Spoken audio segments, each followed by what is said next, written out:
High-grade Universal Century Full Armor Unicorn Gundam. Hey, what's up again everybody? It's Robert184, 2Rs2Bs, GundamReviews.net, and you've seen everything here for the high-grade Full Armor Unicorn Gundam, from the unbox to the plates to just the Unicorn mode, though HGUC 101 to, of course, him fully armored. Anyway, I picked out some good and bad things that I like and dislike about this kit. Feel free to ignore the ones that don't apply to you so that you can make the call whether you want to add this to your collection. And of course, you can participate not just with comments, but head to gundamreviews.net and vote to like or dislike this kit inside the post. And I'm very curious to see how it's going to stack up, and thanks to everybody who's already been voting for the RG Destiny.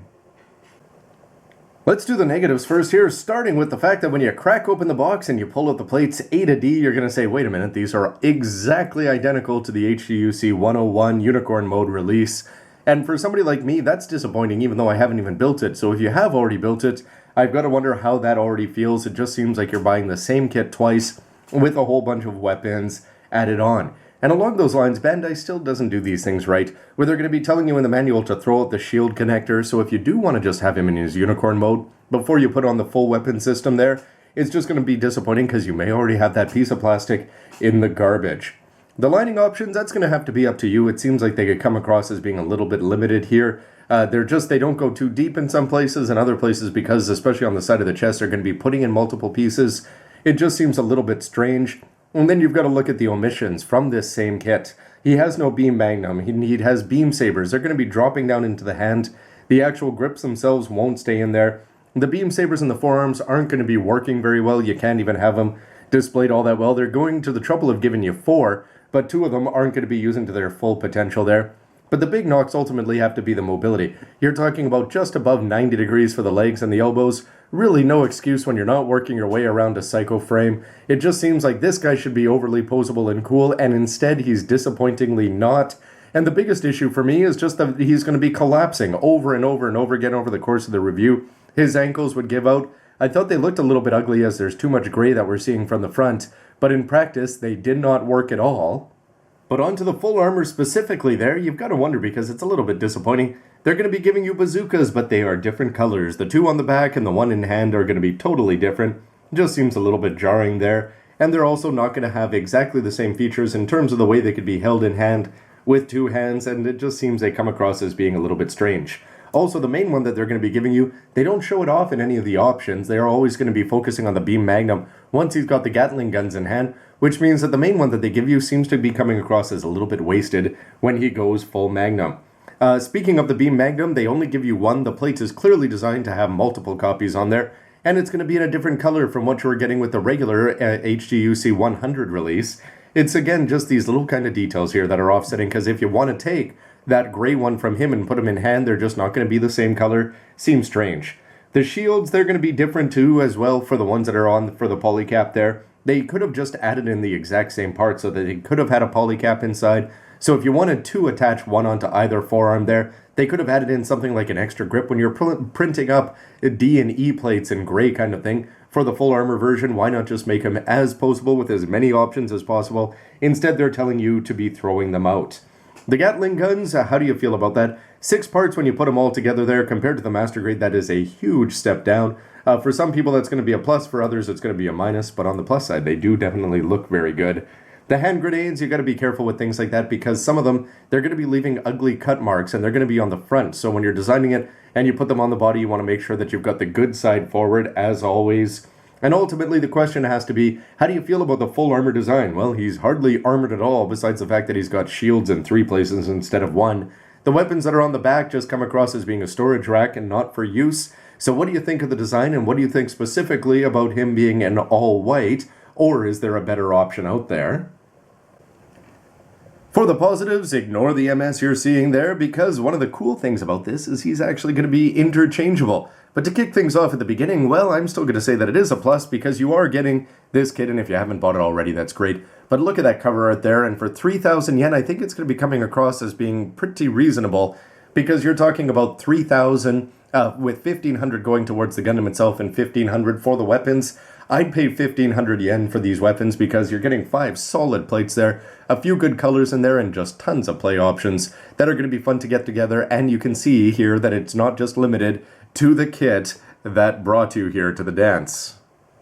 But now, specific to the full armor, well, there's just a lot of fun options with it. Starting with the Gatling guns, I'm going to say that it's actually a plus that they're that easy to put together, despite my initial complaints. And I really like the way they look there. They look good when they're on the backpack, and they look good when they're on the forearms there. The shields, when they're closed up, it's not going to be as stand-outish as it would be if it was green or red there, but they're still going to be looking solid. They do go to the trouble of giving you a B Magnum at least, and you can still get most of the functionality out of that. And just the regular bazooka, I think, is really solid. Lots of play options there, and compared to some regular, let's say, Zaku bazookas, where you're very limited what you can do with it, the one that's actually going to be attached here for the unicorn is actually going to be solid and the kind of thing that you want to use more often, and you may even be putting it on your destroy mode, as it's a lot of fun. I think in terms of the good parts, the hand grenades down on the legs are a very nice touch. I love the fact that in terms of one of the only changes that they do is that they just omit some of the gray parts that go on the inside of the leg. So Bandai has been planning this from the very beginning here. You wondered there before, I thought it was just a color wrap, but instead it's actually very practical, so you knew that the full armor was going to be coming out in HGUC ever since back in the day there. And then there's just a lot of other pluses that are going to be going along with all the weapons associated with it. I love the red colors that you're getting up there. The fact that you can rotate them around actually lends to some play options depending on where the eyes are. You can have them twisting up or down there. The fact that they've got the extra weapons at the end of the bazookas there set them apart. Disappointed that they're not in the same colors, but it's going to be made up for the fact that I'm a huge fan of these boosters here. The design is great. I love the simple seals back there. They just make them look good. So easy to detach. Lots of colors in short order back here. And the stands themselves are just pretty brilliant.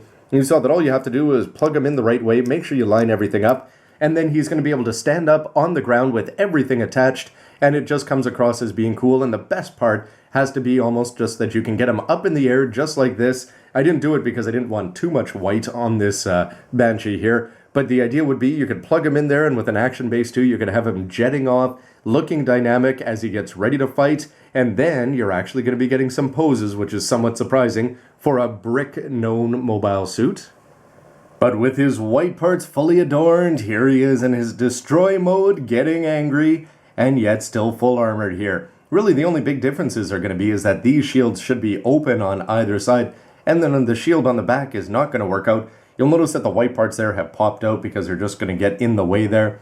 And this is the kind of thing, though, that they're not giving you all the different attachment points there. Between the ones that attach it onto the forearm and attach it onto the shields, there's just not enough options, the kind of thing that they could have been doing if they had wanted you to be doing this early.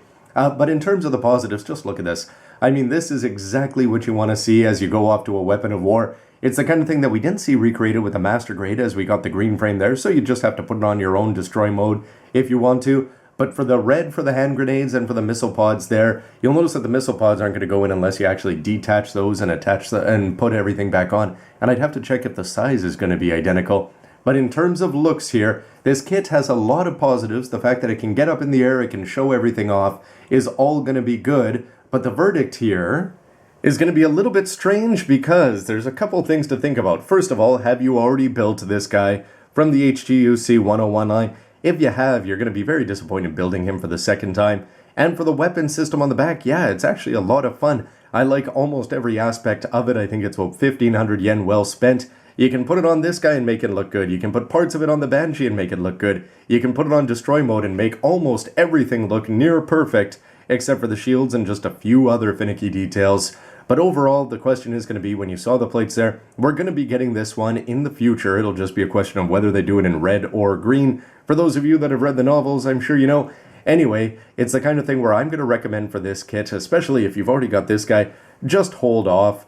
Because you're getting the same Gundam that you've already got, and we're going to be getting the full armor with a new inner frame, and so it just seems the kind of thing that this, if you want to recreate episode 6, buy this, get your Banshee Norn in unicorn mode, get him out there ready to fly off and actually contest the battle. But then if you want to recreate the battle, wait for episode 7, the inevitable release of this in destroy mode, and then pick it up for a full unicorn party. So my idea for now is to pass on this one. But again, that's just me, and I'd love to hear your thoughts, both in words with a comment down below, and on GundamReviews.net, where you can vote to like or dislike this kit, in particular the Unicorn Mode Full Armor.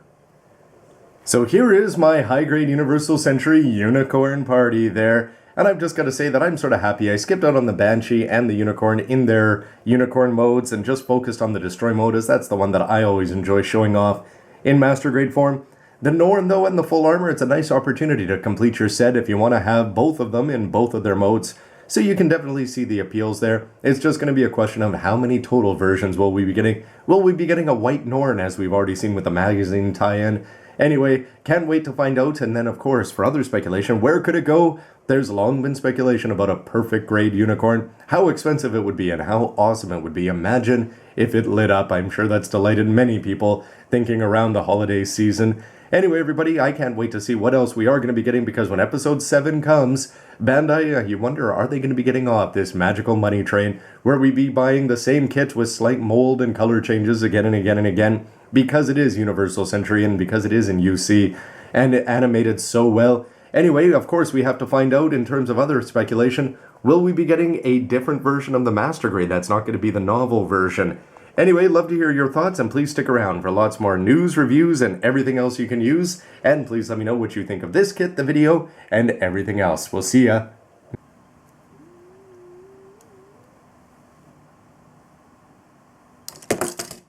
No.